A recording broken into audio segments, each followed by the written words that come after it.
नमस्कार खबरों के इस बुलेटिन में थोड़ा स्वागत है। मैं हाँ तरनजीत कौर। पहला पेश ने चुनवियां खबरां।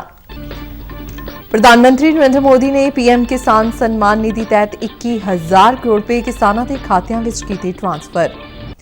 देश के ਵੱਖ-ਵੱਖ हिस्सों के लाभार्थियों नाल योजनावां बारे शिमला तो वर्चुअली कीती गलबात।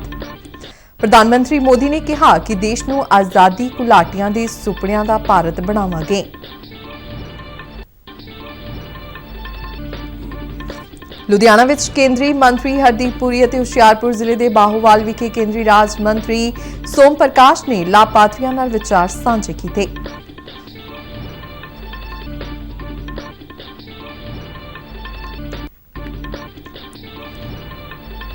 ते उगे गायक सिद्धू मूसेवाला नूं हंझू भरियां अखां नाल दित्ती गई अंतिम विदाई।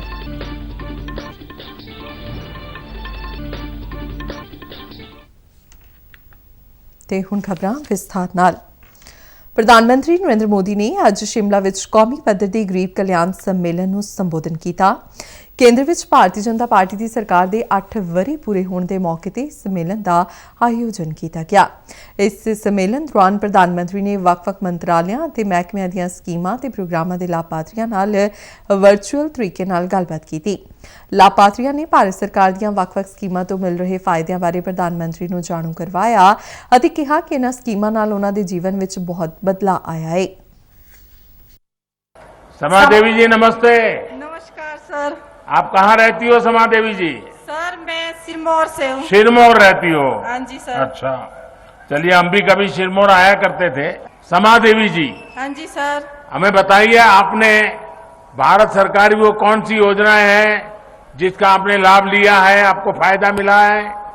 सर मुझे पहले तो प्रधानमंत्री आवास योजना के तहत मकान का मिला है, जिसमें कि मेरे पास बहुत ही कच्चा मकान था। मुझे ये सुविधा सरकार की ओर से भी मिली है। कुछ हमने दिहाड़ी मजदूरी करके कुछ पैसा हमने इकट्ठा भी किया था सर, जिससे कि हमें ये सुविधा मिली और कुछ पैसा वो लगा दिया, फिर हमने उस पैसे से अपना कच्चा मकान पक्का बना दिया है सर। सरकार की तरफ से कितना पैसा मिला समा जी? सर जी मुझे सरकार की तरफ से 1.5 लाख की राशि मिली थी। अच्छा, कोई दिक्कत तो नहीं हुई पैसा पाने में? नहीं सर, कोई दिक्कत नहीं हुई। अच्छा, हाँ जी सर। और मकान आपको जैसा चाहिए था वैसा बना दिया? हाँ जी सर। अभी मकान अच्छा बना दिया तो मेहमान भी बहुत आते होंगे? हाँ जी सर, मेहमान भी आते हैं। तो फिर नया नया खाना पकाना पड़ता होगा? हाँ जी सर। तो फिर खर्चा बढ़ गया होगा अब तो? कोई बात नहीं सर, ये तो आप लोगों की, आपके सरकार की और आपकी बहुत बहुत आभार व्यक्त करती हूँ। मैं खेती बाड़ी भी करती हूँ, छोटे से अपनी खेती बाड़ी भी है। तो खेती बाड़ी में क्या पकाती हो? सर अभी तो लहसुन चला हुआ है, फिर उसके बाद बीन हो गया, मटर हो गए, मटर भी हम लेट लगाते हैं। अभी तो मक्की और आलू। हाँ जी। अच्छा, हाँ जी सर। तो आपको पीएम किसान सम्मान निधि का पैसा मिलता है? हाँ जी सर, मुझे पीएम सरकार किसान निधि का पैसा भी मिलता है, जो कि मुझे 2-2 हजार करके साल के 6,000 मिलते हैं सर। अच्छा। हाँ जी सर, इसका भी मैं आपसे बहुत बहुत धन्यवाद करना चाहती हूँ, आपसे भी पीएम मोदी जी और सरकार से भी। समाज जी आपको बहुत बहुत नमस्कार। आपने बहुत अच्छे ढंग से बताया, मैं आपका आभारी हूँ। धन्यवाद जी।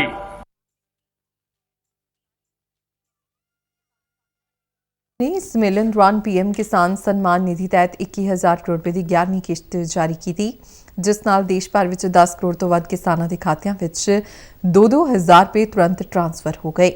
प्रधानमंत्री मोदी ने अपने संबोधन में कहा कि सरकार लोगों की सेवा लई बनी है तो एक सेवक वजों ही काम कर रही है। उन्होंने कहा कि सेवा, सुशासन और गरीब कल्याण ने लोगों लई सरकार का अर्थ ही बदल दिता है। प्रधानमंत्री मोदी ने कहा कि देशवासियों की सुरक्षा ते समृद्धि ते खुशहाली लई केंद्र सरकार पूरी तरह वचनबद्ध है। उन्होंने कहा कि आज देश की सरहद पूरी तरह सुरक्षित है ते देश के स्टार्टअप्स का जिक्र पूरी दुनिया में हो रहा है। प्रधानमंत्री मोदी ने कहा कि तकनीक के उपयोग राही ਵੱਖ-ਵੱਖ योजनावां का लाभ लोगों तक पहुंचाना सरकार ने यकीनी बनाया है। डीबीटी ਦੀ ਗੱਲ ਕਰਦਿਆਂ ਪ੍ਰਧਾਨ ਮੰਤਰੀ ਨੇ ਕਿਹਾ ਕਿ ਇਸ ਤਕਨੀਕ ਰਾਹੀਂ ਅੱਜ ਸਿੱਧੀ ਰਕਮ ਲਾਭਪਾਤਰੀਆਂ ਦੇ ਖਾਤੇ ਵਿੱਚ ਪਹੁੰਚ ਰਹੀ ਹੈ ਅਤੇ ਅਜਿਹਾ ਕਰਕੇ ਸਰਕਾਰ ਲੋਕਾਂ ਦੇ ਜੀਵਨ ਨੂੰ ਸੁਖਾਲਾ ਬਣਾਉਣ ਦਾ ਯਤਨ ਕਰ ਰਹੀ ਹੈ। ਪ੍ਰਧਾਨ ਮੰਤਰੀ ਮੋਦੀ ਨੇ ਕਿਹਾ ਕਿ ਭਾਰਤ ਨੂੰ ਸੁਚਾਈ ਤੇ ਲੈ ਕੇ ਜਾਵਾਂਗੇ ਜਿਸ ਦਾ ਸੁਪਨਾ ਆਜ਼ਾਦੀ ਘੁਲਾਟੀਆਂ ਨੇ ਦੇਖਿਆ ਸੀ। सभी मिलकर भारत को उस ऊंचाई तक पहुंचाएंगे जहां पहुंचने का सपना आजादी के लिए मर मिट जाने वाले लोगों ने देखा था। आजादी के इस अमृत महोत्सव में भारत के बहुत उज्जवल भविष्य के विश्वास के साथ भारत की युवा शक्ति, भारत की नारी शक्ति, उस पर पूरा भरोसा रखते हुए मैं आज आपके बीच आया हूं। साथियों, जीवन में जब हम बड़े लक्ष्यों की तरफ आगे बढ़ते हैं तो कई बार यह देखना भी जरूरी होता है कि हम चले कहां से थे, शुरुआत कहां से थी की, और जब उसको याद करते हैं तभी तो हिसाब किताब का पता चलता है कि कहां से निकले और कहां पहुंचे, हमारी गति कैसी रही, हमारी प्रगति कैसी रही, हमारी उपलब्धियां कैसी रही। ਪ੍ਰਧਾਨ ਮੰਤਰੀ ਨਰਿੰਦਰ ਮੋਦੀ ਨੇ ਕਿਹਾ ਕਿ 2014 ਤੋਂ ਪਹਿਲਾਂ ਲੁੱਟ ਖਸੁੱਟ ਤੇ ਭ੍ਰਿਸ਼ਟਾਚਾਰ ਦੀ ਗੱਲ ਹੁੰਦੀ ਸੀ, ਪਰ ਹੁਣ ਸਮਾਂ ਬਦਲ ਗਿਆ ਹੈ ਤੇ ਹੁਣ ਚਰਚਾ ਯੋਜਨਾਵਾਂ ਤੋਂ ਮਿਲਣ ਵਾਲੇ ਲਾਭ ਦੀ ਹੁੰਦੀ ਹੈ। पहले बात क्या होती थी? बात होती थी लूट और खसोट की बात होती थी, बात होती थी भ्रष्टाचार की, बात होती थी घोटालों की, बात होती थी भाई भतीजेवाद की, बात होती थी अफसरशाही की, बात होती थी अटकी लटकी फटकी योजनाओं की। लेकिन वक्त बदल चुका। आज चर्चा होती है सरकारी योजनाओं से मिलने वाले लाभ की। 2014 से पहले की सरकार ने भ्रष्टाचार को सिस्टम का जरूरी हिस्सा मान लिया था। तब की सरकार भ्रष्टाचार से लड़ने की बजाय उसके आगे घुटने टेक चुकी थी। तब देश देख रहा था कि योजनाओं का पैसा जरूरतमंद तक पहुंचने के पहले ही लूट जाता है।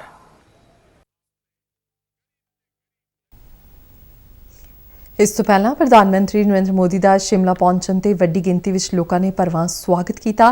ਪ੍ਰਧਾਨ ਮੰਤਰੀ ਮੋਦੀ ਨੇ ਰੋਡ ਸ਼ੋਅ ਵਿੱਚ ਹਿੱਸਾ ਲਿਆ ਜਿੱਥੇ ਲੋਕਾਂ ਨੇ ਉਹਨਾਂ ਤੇ ਗੁਲਾਬ ਦੇ ਫੁੱਲਾਂ ਦੀ ਵਰਖਾ ਕੀਤੀ।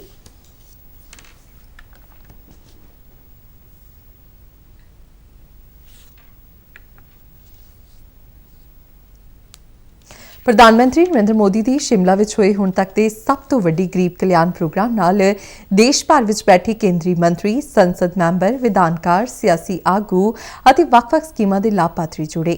ਪੰਜਾਬ ਵਿੱਚ ਵੀ ਵੱਖ-ਵੱਖ ਥਾਈਂ ਗਰੀਬ ਕਲਿਆਣ ਸੰਮੇਲਨ ਕਰਵਾਏ ਗਏ। ਇਸੇ ਕੜੀ ਤਹਿਤ ਲੁਧਿਆਣਾ ਵਿੱਚ ਕਰਵਾਏ ਗਏ ਵਿਸ਼ੇਸ਼ ਸਮਾਗਮ ਦੌਰਾਨ ਮਕਾਨ ਉਸਾਰੀ ਤੇ ਸ਼ਹਿਰੀ ਮਾਮਲਿਆਂ ਬਾਰੇ ਕੇਂਦਰੀ ਮੰਤਰੀ ਹਰਦੀਪ ਸਿੰਘ ਪੁਰੀ ਨੇ ਪ੍ਰਧਾਨ ਮੰਤਰੀ ਆਵਾਸ ਯੋਜਨਾ, ਪ੍ਰਧਾਨ ਮੰਤਰੀ ਸਵਨਿਧੀ ਯੋਜਨਾ, ਪ੍ਰਧਾਨ ਮੰਤਰੀ ਕਿਸਾਨ ਸਨਮਾਨ ਨਿਧੀ ਯੋਜਨਾ ਸਮੇਤ ਵੱਖ-ਵੱਖ ਸਕੀਮਾਂ ਦੇ ਲਾਭਪਾਤਰੀਆਂ ਨਾਲ ਗੱਲਬਾਤ ਕੀਤੀ। ਇਹਨਾਂ ਲਾਭਪਾਤਰੀਆਂ ਨੇ ਦੱਸਿਆ ਕਿ ਕਿਵੇਂ ਕੇਂਦਰ ਸਰਕਾਰ ਵੱਲੋਂ ਚਲਾਈਆਂ ਜਾ ਰਹੀਆਂ ਸਕੀਮਾਂ ਨਾਲ ਉਹਨਾਂ ਨੂੰ ਲਾਭ ਮਿਲਿਆ ਹੈ ਤੇ ਉਹਨਾਂ ਦਾ ਜੀਵਨ ਸੁਖਾਲਾ ਹੋਇਆ ਹੈ। ਬਾਅਦ ਵਿੱਚ ਦੂਰਦਰਸ਼ਨ ਸੰਵਾਦਦਾਤਾ ਉਸ਼ਾ ਪਵਾਰ ਨਾਲ ਗੱਲਬਾਤ ਕਰਦਿਆਂ ਪ੍ਰਧਾਨ ਮੰਤਰੀ ਆਵਾਸ ਯੋਜਨਾ ਸ਼ਹਿਰੀ ਦੇ ਲਾਭਪਾਤਰੀ ਲੁਧਿਆਣਾ ਨਿਵਾਸੀ ਰਾਮ ਕੁਮਾਰ ਨੇ ਮੋਦੀ ਸਰਕਾਰ ਵੱਲੋਂ ਚਲਾਏ ਜਾ ਰਹੇ ਵੱਖ-ਵੱਖ ਭਲਾਈ ਪ੍ਰੋਗਰਾਮਾਂ ਅਤੇ ਸਕੀਮਾਂ ਦੀ ਭਰਪੂਰ ਸ਼ਲਾਘਾ ਕੀਤੀ। मेरा नाम राम कुमार है जी, ते Ajit Singh Nagar Tibba road tower number 5 ਦੇ ਮੇਰਾ ਮਕਾਨ ਹੈਗਾ ਜੀ। ਗਾਟਰ ਵਾਲੇ ਪਾਏ ਹੋਏ ਸੀਗੇ, ਕਾਫੀ ਦੇਰ ਹੋ ਗਈ, 30-32 ਸਾਲ ਹੋ ਗਏ ਗਾਟਰ ਵਾਲੇ ਪਾਏ ਨੂੰ। ਮੇਰੇ ਕੋਲ ਪੈਸੇ ਨਹੀਂ ਸੀਗੇ ਜਿਹੜਾ ਆਪਾਂ ਲਿੰਡਰ ਪਾਈਏ, ਤੇ ਆਪਾਂ ਆਵਾਸ ਯੋਜਨਾ ਦਾ ਫਾਰਮ ਭਰਿਆ ਸੀਗਾ ਪ੍ਰਧਾਨ ਮੰਤਰੀ ਆਵਾਸ ਯੋਜਨਾ ਦਾ। ਉਹਦੇ ਵਿੱਚ ਮੈਨੂੰ 50,000 ਰੁਪਏ ਮਿਲੇ, ਪਹਿਲੀ ਕਿਸ਼ਤ ਮਿਲੀ ਹੈ, ਉਹਦੇ ਨਾਲ ਆਪਾਂ ਛੱਤ ਪਾਈ ਹੋਈ ਲਿੰਡਰ ਪਾਈ। ਸਕੀਮ ਜੀ ਬਹੁਤ ਅੱਛੀ ਹੈ ਜੀ, ਗਰੀਬਾਂ ਵਾਸਤੇ, ਗਰੀਬਾਂ ਦਾ ਬਹੁਤ ਮਤਲਬ ਇਮਦਾਦ ਹੋ ਰਹੀ ਹੈ, ਸਾਨੂੰ ਵੀ ਮਿਲ ਰਿਹਾ, ਰਾਸ਼ਨ ਵਗੈਰਾ ਮਿਲ ਰਿਹਾ, ਤੇ ਆਪਾਂ ਨਰਿੰਦਰ ਮੋਦੀ ਭਾਈ ਦੇ ਬਹੁਤ ਬਹੁਤ ਧੰਨਵਾਦ। ਇਸੇ ਤਰ੍ਹਾਂ ਹੁਸ਼ਿਆਰਪੁਰ ਜ਼ਿਲ੍ਹੇ ਦੇ ਬਾਹੋਵਾਲ ਵਿਖੇ ਕ੍ਰਿਸ਼ੀ ਵਿਗਿਆਨ ਕੇਂਦਰ ਵਿੱਚ ਹੋਏ ਗਰੀਬ ਕਲਿਆਣ ਸੰਮੇਲਨ ਦੀ ਪ੍ਰਧਾਨਗੀ ਕੇਂਦਰੀ ਵਣਜ ਅਤੇ ਸਨਅਤ ਰਾਜ ਮੰਤਰੀ ਸੋਮ ਪ੍ਰਕਾਸ਼ ਨੇ ਕੀਤੀ। ਇਸ ਮੌਕੇ ਮੁਕੇਰੀਆ ਤੋਂ ਵਿਧਾਨਕਾਰ ਜੰਗੀ ਲਾਲ ਮਹਾਜਨ, ਸਾਬਕਾ ਮੰਤਰੀ ਤੀਕਸ਼ਣ ਸੂਦ ਅਤੇ ਪੰਜਾਬ ਖੇਤੀਬਾੜੀ ਲੁਧਿਆਣਾ ਦੇ ਬਸਾਰ ਸਿੱਖਿਆ ਡਾਇਰੈਕਟਰ ਡਾਕਟਰ ਅਸ਼ੋਕ ਕੁਮਾਰ ਸਮੇਤ ਹੋਰ ਸ਼ਖਸੀਅਤਾਂ ਮੌਜੂਦ ਰਹੀਆਂ। ਸੋਮ ਪ੍ਰਕਾਸ਼ ਨੇ ਵੱਖ-ਵੱਖ ਕੇਂਦਰੀ ਯੋਜਨਾਵਾਂ ਬਾਰੇ ਲੋਕਾਂ ਨੂੰ ਵਿਸ਼ੇਸ਼ ਜਾਣਕਾਰੀ ਦਿੱਤੀ। ਦੇਖੋ ਮੋਦੀ ਸਰਕਾਰ ਕਿਸਾਨਾਂ ਲਈ ਬਹੁਤ, ਜਿਵੇਂ ਦੱਸਿਆ, ਅੱਜ 11ਵੀਂ ਕਿਸ਼ਤ ਉਹਨਾਂ ਨੇ ਜਾਰੀ ਕੀਤੀ ਹੈ। ਕਿਸਾਨਾਂ ਲਈ ਹੋਰ ਵੀ ਜਿਹੜੀਆਂ ਸਮੱਸਿਆਵਾਂ ਉਹਨਾਂ ਦੀਆਂ ਹੱਲ ਕਰਨ ਲਈ ਹਮੇਸ਼ਾ ਤਿਆਰ ਨੇ। ਜਿਵੇਂ ਮਿਨੀਮਮ ਸਪੋਰਟ ਪ੍ਰਾਈਸ ਹੈ, ਪਹਿਲੀ ਵਾਰ ਜਿਹੜੀ ਸੁਬਰਾਮਨਿਅਮ ਕਮੇਟੀ ਦੀ ਰਿਪੋਰਟ ਉਹਨਾਂ ਨੇ ਲਾਗੂ ਕੀਤੀ ਹੈ ਔਰ ਕਿਸਾਨਾਂ ਨੂੰ ਦੁੱਗਣੀ ਆਮਦਨ ਕਰਨ ਲਈ ਬਹੁਤ ਸਾਰੇ ਯਤਨ ਕੀਤੇ ਜਾ ਰਹੇ ਨੇ, ਬਹੁਤ ਸਾਰੇ ਉਪਰਾਲੇ ਕੀਤੇ ਜਾ ਰਹੇ ਨੇ। ਯੂਨੀਵਰਸਿਟੀ ਵੀ ਆਪਣੇ ਵੱਲੋਂ ਬਹੁਤ ਯਤਨ ਕਰ ਰਹੀ ਹੈ ਤਾਂ ਕਿ ਸਹਾਇਕ ਕਿੱਤੇ ਅਪਣਾ ਕੇ ਆਪਣੀ ਆਮਦਨ ਵਧਾ ਸਕਣ। ਇਸ ਮੇਲੇ ਵਿੱਚ ਹਿੱਸਾ ਲੈਣ ਪੁੱਜੇ ਲੋਕ ਬੇहद ਉਤਸ਼ਾਹਿਤ ਦਿਖਾਈ ਦਿੱਤੇ। ਜ਼ਿਲ੍ਹੇ ਦੇ ਵੱਖ-ਵੱਖ ਇਲਾਕਿਆਂ ਤੋਂ ਆਏ ਲਾਭਪਾਤਰੀਆਂ ਖਾਸ ਤੌਰ ਤੇ ਕਿਸਾਨਾਂ ਨੇ ਦੂਰਦਰਸ਼ਨ ਨਾਲ ਗੱਲਬਾਤ ਕਰਦਿਆਂ ਕਿਹਾ ਕਿ ਉਹ ਪ੍ਰਧਾਨ ਮੰਤਰੀ ਦੇ ਬੇहद ਧੰਨਵਾਦੀ ਨੇ, ਜਿਨ੍ਹਾਂ ਕਿਸਾਨ ਵਰਗ ਲਈ ਖਾਸ ਤੌਰ ਤੇ ਕਈ ਸਕੀਮਾਂ ਚਲਾਈਆਂ ਨੇ।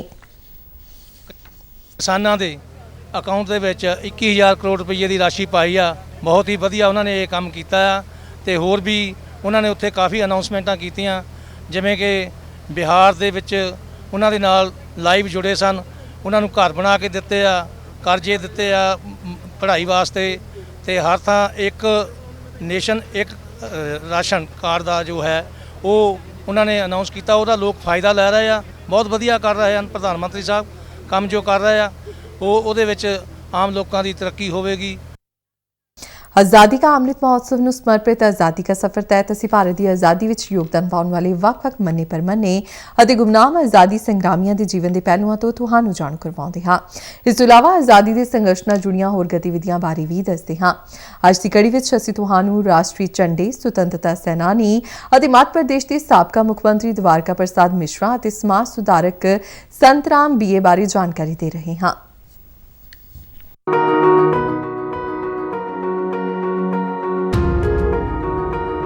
31 ਮਈ 1921 ਨੂੰ ਗਾਂਧੀਵਾਦੀ ਰਾਸ਼ਟਰਵਾਦੀ ਪਿੰਗਲੀ ਵੈਂਕਈਆ ਨੇ ਆਲ ਇੰਡੀਆ ਕਾਂਗਰਸ ਕਮੇਟੀ ਦੇ ਵਿਜੇਵਾੜਾ ਇਜਲਾਸ ਦੌਰਾਨ ਮਹਾਤਮਾ ਗਾਂਧੀ ਸਾਹਮਣੇ ਰਾਸ਼ਟਰੀ ਝੰਡੇ ਦਾ ਆਰੰਭਿਕ ਡਿਜ਼ਾਈਨ ਪੇਸ਼ ਕੀਤਾ ਸੀ।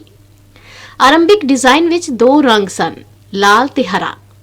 ਝੰਡੇ ਦੇ ਵਿਚਾਲੇ ਹੌਰੀਜ਼ੈਂਟਲ ਰੂਪ ਨਾਲ ਵੰਡ ਕਰਨ ਲਈ ਲਾਲਾ ਹੰਸਰਾਜ ਸੋਢੀ ਨੇ ਪਰੰਪਰਿਕ ਚਰਖੇ ਨੂੰ ਸ਼ਾਮਲ ਕਰਨ ਦਾ ਸੁਝਾਅ ਦਿੱਤਾ, ਜੋ ਸਥਾਨਕ ਧਾਗਿਆਂ ਨਾਲ ਖੁਦ ਬਣਾਏ ਗਏ ਕੱਪੜਿਆਂ ਦੇ ਮਾਧਿਅਮ ਨਾਲ ਭਾਰਤੀਆਂ ਨੂੰ ਸਵੈ ਸਹਾਇਤਾ ਲਈ ਗਾਂਧੀ ਜੀ ਦੇ ਅਭਿਆਨ ਨਾਲ ਜੁੜਿਆ ਸੀ। ਗਾਂਧੀ ਜੀ ਨੇ ਵਿਚਾਲੇ ਸਫੇਦ ਪੱਟੀ ਜੋੜ ਕੇ ਝੰਡੇ ਨੂੰ ਸੰਸ਼ੋਧਿਤ ਕੀਤਾ ਸੀ। ਇਸ ਨਾਲ ਚਰਖੇ ਲਈ ਪਿੱਠ ਭੂਮੀ ਵੀ ਸਪਸ਼ਟ ਰੂਪ ਵਿੱਚ ਉਪਲਬਧ ਹੋ ਗਈ।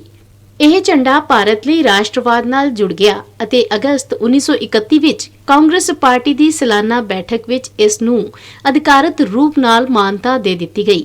ਉਸੇ ਸਮੇਂ ਪੱਟੀਆਂ ਦੀ ਮੌਜੂਦਾ ਵਿਵਸਥਾ ਅਤੇ ਲਾਲ ਦੀ ਬਜਾਏ ਗਹਿਰੇ ਕੇਸਰੀਆ ਰੰਗ ਦੀ ਵਰਤੋਂ ਕੀਤੀ ਗਈ। ਦੂਜੇ ਵਿਸ਼ਵ ਯੁੱਧ ਸਮੇਂ ਸੁਭਾਸ਼ ਚੰਦਰ ਬੋਸ ਉਹਨਾਂ ਖੇਤਰਾਂ ਵਿੱਚ ਇਸ ਝੰਡੇ ਦਾ ਇਸਤੇਮਾਲ ਕਰਿਆ ਕਰਦੇ ਸਨ ਜੋ ਆਜ਼ਾਦ ਹਿੰਦ ਫੌਜ ਨੇ ਮੁਕਤ ਕਰਾ ਲਏ ਸਨ, ਪਰੰਤੂ ਉਸ ਝੰਡੇ ਤੇ ਚਰਖਾ ਨਹੀਂ ਸੀ। ਆਜ਼ਾਦੀ ਤੋਂ ਬਾਅਦ ਰਾਸ਼ਟਰਪਤੀ ਰਾਜੇਂਦਰ ਪ੍ਰਸਾਦ ਦੀ ਪ੍ਰਧਾਨਗੀ ਵਿੱਚ ਰਾਸ਼ਟਰੀ ਝੰਡਾ ਕਮੇਟੀ ਨੇ ਚਰਖੇ ਦੀ ਥਾਂ ਤੇ ਅਸ਼ੋਕ ਚੱਕਰ ਦੀ ਵਰਤੋਂ ਕੀਤੀ। ਅਸੀਂ ਸੁਤੰਤਰਤਾ ਸੈਨਾਨੀ ਅਤੇ ਮੱਧ ਪ੍ਰਦੇਸ਼ ਦੇ ਸਾਬਕਾ ਮੁੱਖ ਮੰਤਰੀ ਦਵਾਰਕਾ ਪ੍ਰਸਾਦ ਮਿਸ਼ਰਾ ਨੂੰ ਵੀ ਯਾਦ ਕਰ ਰਹੇ ਹਾਂ। ਉਹਨਾਂ ਦਾ ਦੇਹਾਂਤ 31 ਮਈ 1988 ਨੂੰ ਹੋਇਆ ਸੀ। ਦਵਾਰਕਾ ਪ੍ਰਸਾਦ ਮਿਸ਼ਰਾ ਨੇ ਰਾਸ਼ਟਰਵਾਦੀ ਅੰਦੋਲਨਾਂ ਵਿੱਚ ਸਰਗਰਮ ਯੋਗਦਾਨ ਦਿੱਤਾ ਸੀ। ਉਹ ਅਸਹਿਯੋਗ ਅੰਦੋਲਨ ਅਤੇ ਭਾਰਤ ਛੱਡੋ ਅੰਦੋਲਨ ਨਾਲ ਵੀ ਜੁੜੇ ਰਹੇ। ਦਵਾਰਕਾ ਪ੍ਰਸਾਦ ਦਾ ਜਨਮ 5 ਅਗਸਤ 1901 ਨੂੰ ਉੱਤਰ ਪ੍ਰਦੇਸ਼ ਦੇ ਉਨਾਵ ਜ਼ਿਲ੍ਹੇ ਵਿੱਚ ਹੋਇਆ ਸੀ। ਸਾਲ 1920 ਵਿੱਚ ਦਵਾਰਕਾ ਪ੍ਰਸਾਦ ਮਿਸ਼ਰਾ ਮਹਾਤਮਾ ਗਾਂਧੀ ਦੇ ਸੱਦੇ ਤੇ ਸੁਤੰਤਰਤਾ ਸੰਘਰਸ਼ ਵਿੱਚ ਸ਼ਾਮਲ ਹੋ ਗਏ। ਉਹ ਅਸਹਿਯੋਗ ਅੰਦੋਲਨ ਵਿੱਚ ਸ਼ਾਮਲ ਹੋਏ ਅਤੇ ਰਾਸ਼ਟਰਵਾਦੀ ਅੰਦੋਲਨਾਂ ਵਿੱਚ ਅਗਲੀਆਂ ਕਤਾਰਾਂ ਵਿੱਚ ਬਣੇ ਰਹੇ। ਉਹ 1932, 1940 ਅਤੇ 1942 ਦੌਰਾਨ ਜੇਲ੍ਹ ਗਏ। ਦਵਾਰਕਾ ਪ੍ਰਸਾਦ 1937 ਅਤੇ 1946 ਵਿੱਚ ਮੱਧ ਪ੍ਰਾਂਤ ਦੇ ਮੰਤਰੀ ਰਹੇ। ਪੱਤਰਕਾਰ ਤੇ ਸਾਹਿਤਕਾਰ ਦਵਾਰਕਾ ਪ੍ਰਸਾਦ ਮਿਸ਼ਰਾ ਨੇ 1921 ਵਿੱਚ ਸ਼੍ਰੀ ਸ਼ਾਰਦਾ ਮਾਸਿਕ ਦਾ ਸੰਪਾਦਨ ਕੀਤਾ। 1931 ਵਿੱਚ ਦੈਨਿਕ ਲੋਕਮਤ ਅਤੇ 1947 ਵਿੱਚ ਹਫ਼ਤਾਵਾਰੀ ਸਾਰਥੀ ਦੇ ਸੰਪਾਦਕ ਰਹੇ। ਮੋਤੀਲਾਲ ਨਹਿਰੂ ਨੇ ਲੋਕਮਤ ਵਿੱਚ ਲਿਖੀ ਉਹਨਾਂ ਦੀ ਸੰਪਾਦਕੀ ਦੀ ਪ੍ਰਸ਼ੰਸਾ ਕੀਤੀ ਸੀ, ਜੋ ਲਾਲਾ ਲਾਜਪਤ ਰਾਏ ਦੇ ਦੇਹਾਂਤ ਤੇ ਲਿਖੀ ਗਈ ਸੀ। ਉਹਨਾਂ ਨੇ ਕਿਹਾ ਸੀ ਕਿ ਭਾਰਤ ਦੇ ਸਭ ਤੋਂ ਵਧੀਆ ਅਪਰਾਧਿਕ ਵਕੀਲ ਵੀ ਉਸ ਘਿਨਾਉਣੀ ਘਟਨਾ ਤੇ ਇਸ ਨਾਲੋਂ ਵਧੀਆ ਦੋਸ਼ ਪੱਤਰ ਤਿਆਰ ਨਹੀਂ ਕਰ ਸਕਦੇ। ਸੁਤੰਤਰਤਾ ਦੇ ਬਾਅਦ ਮਿਸ਼ਰਾ 2 ਵਾਰ ਮੱਧ ਪ੍ਰਦੇਸ਼ ਦੇ ਮੁੱਖ ਮੰਤਰੀ ਚੁਣੇ ਗਏ।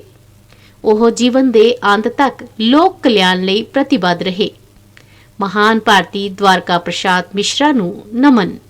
ਅੱਜ ਅਸੀਂ ਸਮਾਜ ਸੁਧਾਰਕ ਸੰਤ ਰਾਮ BA ਨੂੰ ਵੀ ਯਾਦ ਕਰ ਰਹੇ ਹਾਂ। ਉਹਨਾਂ ਦਾ ਦੇਹਾਂਤ 31 ਮਈ 1988 ਨੂੰ ਹੋਇਆ ਸੀ। ਸੰਤ ਰਾਮ ਨੇ ਆਪਣਾ ਜੀਵਨ ਜਾਤੀਹੀਨ ਅਤੇ ਵਰਗਹੀਨ ਸਮਾਜ ਦੇ ਨਿਰਮਾਣ ਲਈ ਸਮਰਪਿਤ ਕੀਤਾ ਸੀ। ਉਹ ਚਾਂਦ, ਸੁਧਾ, ਸਰਸਵਤੀ, ਕ੍ਰਾਂਤੀ, ਭਾਰਤੀ ਵਰਗੀਆਂ ਪੱਤਰਿਕਾਵਾਂ ਵਿੱਚ ਲੇਖ ਦੇ ਮਾਧਿਅਮ ਨਾਲ ਇਹ ਨੇਕ ਕੰਮ ਕਰਦੇ ਰਹੇ। ਸੰਤ ਰਾਮ ਦਾ ਜਨਮ 14 ਫਰਵਰੀ 1887 ਨੂੰ ਪੰਜਾਬ ਦੇ ਹੁਸ਼ਿਆਰਪੁਰ ਨੇੜੇ ਪੁਰਾਣੀ ਬੱਸੀ ਵਿੱਚ ਹੋਇਆ ਸੀ।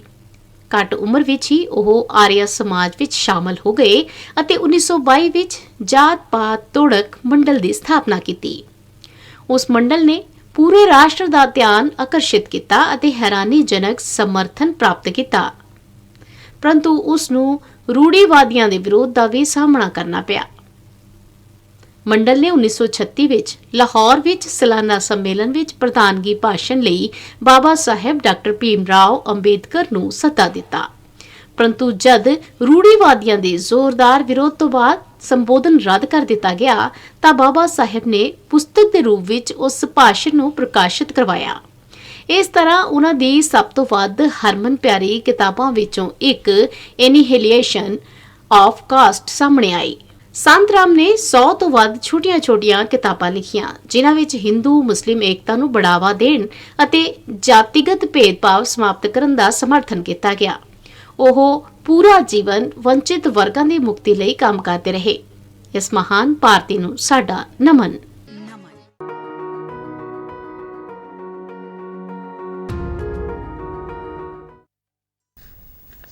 ਉੱਘੇ ਗਾਇਕ ਅਤੇ ਕਾਂਗਰਸ ਆਗੂ ਸ਼ੁਭਦੀਪ ਸਿੰਘ ਸਿੱਧੂ ਮੂਸੇਵਾਲਾ ਦਾ ਅੱਜ ਮਾਨਸਾ ਲਾਗੇ ਉਹਨਾਂ ਦੇ ਜੱਦੀ ਪਿੰਡ ਮੂਸਾ ਵਿੱਚ ਅੰਤਿਮ ਸੰਸਕਾਰ ਕਰ ਦਿੱਤਾ ਗਿਆ। ਜ਼ਿਕਰਯੋਗ ਹੈ ਕਿ ਬੀਤੇ ਦਿਨੀ ਕੁਝ ਅਣਪਛਾਤੇ ਵਿਅਕਤੀਆਂ ਨੇ ਸਿੱਧੂ ਮੂਸੇਵਾਲਾ ਦਾ ਗੋਲੀਆਂ ਮਾਰ ਕੇ ਕਤਲ ਕਰ ਦਿੱਤਾ ਸੀ। ਉਹਨਾਂ ਦੇ ਅੰਤਿਮ ਸੰਸਕਾਰ ਵਿੱਚ ਵੱਡੀ ਗਿਣਤੀ ਵਿੱਚ ਲੋਕ ਸ਼ਾਮਲ ਹੋਏ ਅਤੇ ਗਮਗੀਨ ਮਾਹੌਲ ਵਿੱਚ ਹੰਝੂ ਭਰੀਆਂ ਅੱਖਾਂ ਨਾਲ ਆਪਣੇ ਹਰਮਨ ਪਿਆਰੇ ਗਾਇਕ ਨੂੰ ਅੰਤਿਮ ਵਿਦਾਈ ਦਿੱਤੀ। ਉਹਨਾਂ ਦਾ ਸੰਸਕਾਰ ਪਿੰਡ ਦੇ ਸ਼ਮਸ਼ਾਨ ਘਾਟ ਤੇ ਨਹੀਂ ਬਲਕਿ ਖੇਤਾਂ ਵਿੱਚ ਕੀਤਾ ਗਿਆ, ਜਿੱਥੇ ਉਹ ਖੇਤੀ ਕਰਦੇ ਸਨ। ਸਿੱਧੂ ਦੇ ਆਖਰੀ ਸਫ਼ਰ ਲਈ ਉਹਨਾਂ ਦੀ ਮਾਂ ਨੇ ਆਪਣੇ ਪੁੱਤ ਨੂੰ ਸਿਹਰਾ ਬੰਨ੍ਹਿਆ ਅਤੇ ਤਬੂਤ ਵਿੱਚ ਰੱਖਿਆ ਆਪਣੇ ਪੁੱਤ ਦੀ ਮ੍ਰਿਤਕ ਦੇਹ ਨੂੰ ਉਸਦੇ ਮਾਂ-ਬਾਪ ਇੱਕਟੱਕ ਦੇਖਦੇ ਰਹੇ। ਦੂਰਦਰਸ਼ਨ ਕੇਂਦਰ ਚੰਡੀਗੜ੍ਹ ਦੇ senior engineering assistant Manjit Singh ਤਕਰੀਬਨ 36 ਵਰ੍ਹਿਆਂ ਦੀ ਸੇਵਾ ਮਗਰੋਂ ਅੱਜ ਰਿਟਾਇਰ ਹੋ ਗਏ। ਉਹ ਆਪਣੇ ਕਾਰਜਕਾਲ ਦੌਰਾਨ ਦੂਰਦਰਸ਼ਨ ਤੇ ਆਕਾਸ਼ਵਾਣੀ ਜਲੰਧਰ ਵਿੱਚ ਵੀ ਤਾਇਨਾਤ ਰਹੇ। Manjit Singh engineering EMPLOYEES association Punjab ਦੇ ਪ੍ਰਧਾਨ ਵੀ ਰਹੇ। ਦੂਰਦਰਸ਼ਨ ਕੇਂਦਰ HPT ਬਠਿੰਡਾ ਵਿਖੇ senior engineering assistant Udham Singh Sohi ਵੀ ਤਕਰੀਬਨ 34 ਵਰ੍ਹਿਆਂ ਦੀ ਸੇਵਾ ਮਗਰੋਂ ਅੱਜ ਰਿਟਾਇਰ ਹੋਏ। ਉਹਨਾਂ ਜਲੰਧਰ ਦੂਰਦਰਸ਼ਨ ਸਮੇਤ ਵੱਖ-ਵੱਖ ਕੇਂਦਰਾਂ ਤੇ ਆਪਣੀਆਂ ਸੇਵਾਵਾਂ ਦਿੱਤੀਆਂ। ਦੋਹਾਂ ਨੂੰ ਸਟਾਫ ਵੱਲੋਂ ਵਿਦਾਇਗੀ ਪਾਰਟੀਆਂ ਦਿੱਤੀਆਂ ਗਈਆਂ। ਖਬਰਾਂ ਦੇ ਬੁਲੇਟਿਨ ਸਾਡੇ ਦਰਸ਼ਕ RNU DDK ਜਲੰਧਰ ਦੇ YouTube ਚੈਨਲ, Facebook ਪੇਜ ਅਤੇ Twitter ਹੈਂਡਲ ਤੇ ਵੀ ਵੇਖ ਸਕਦੇ ਨੇ। ਤੇ ਇਸ ਨਾਲ ਹੀ ਖਬਰਾਂ ਦਾ ਇਹ ਬੁਲੇਟਿਨ ਖਤਮ ਹੋਇਆ। ਮੈਂ ਮਾਸਕ ਲਗਾ ਕੇ ਸਟੂਡੀਓ ਤੋਂ ਬਾਹਰ ਜਾ ਰਹੀ ਹਾਂ। ਬਾਹਰ ਜਾਣ ਵੇਲੇ ਤੁਸੀਂ ਵੀ ਮਾਸਕ ਲਗਾ ਕੇ ਜਾਓ। ਇਜਾਜ਼ਤ ਦਿਓ। ਨਮਸਕਾਰ।